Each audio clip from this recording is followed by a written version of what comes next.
speaking of my humble opinion, we're going to get to that now. So we had a few releases.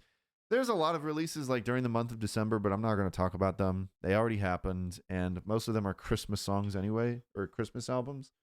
So, but we had a few releases that came out the past few weeks, and we're going to talk about them. So, Need to Breathe has already released some new music. And I think that I don't know if they're planning on releasing another album this year. I mean, they already had their album Caves from last year, and they just decided to release a new single, and it's called I Don't Want to Worry. And I listened to it, and I think it's fine. It's not the strongest Need to Breathe song. It's like, you know,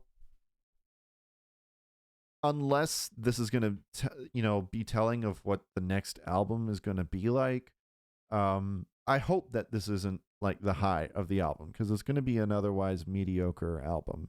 The song is fine. It's got some interesting production aspects to it, some really interesting sounds that they put into it, but I guess my biggest problem is that it's just the song doesn't really say much outside of the repetitive I don't want to worry. But yeah, I don't know. Maybe you guys would be a fan of it. It's not bad. It's just not my. I'm a Need to Breathe fan. There's a lot of songs from them that I love. Even when Caves wasn't a great or perfect album, there were songs out there that really stood out to me that I loved.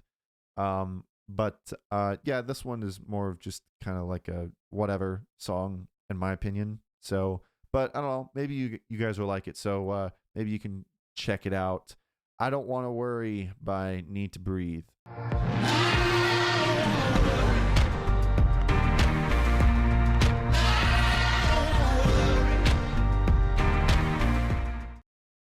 All right, next up, we have another artist that they're just constantly coming out with content anyway, so it's not surprising that after they released an album last year that they're already dishing out songs for their next album. But it's the Worship Initiative.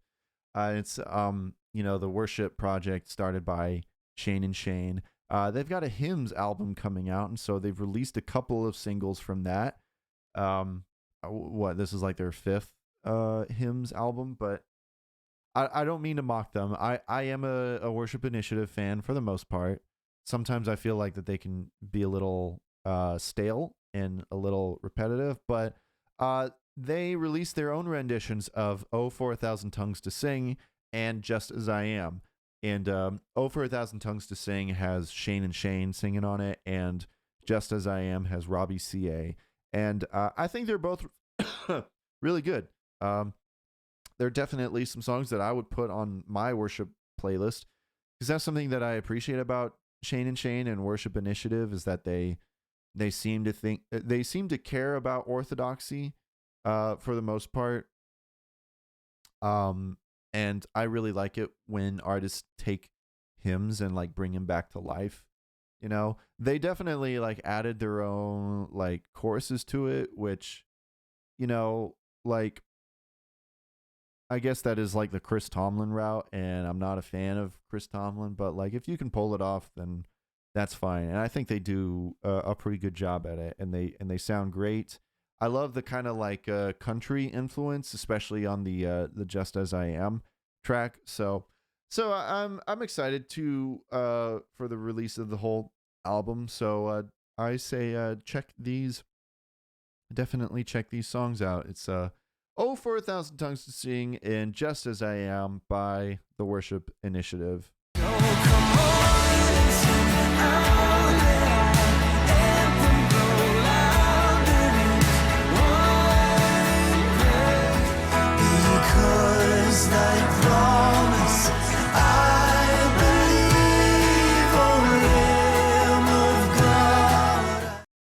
All right, next up, we have a new track from Judah and the Lion. It is what it is. It actually is like fresh off the press. Came out just yesterday, and I have some thoughts about it. I think I actually wasn't expecting much because sometimes Judah and the Lion, they can, kind of release the same song. But this one I think is really interesting. It's not a perfect song, but I appreciate it mostly. I like how upfront and honest Judah is with his lyricism.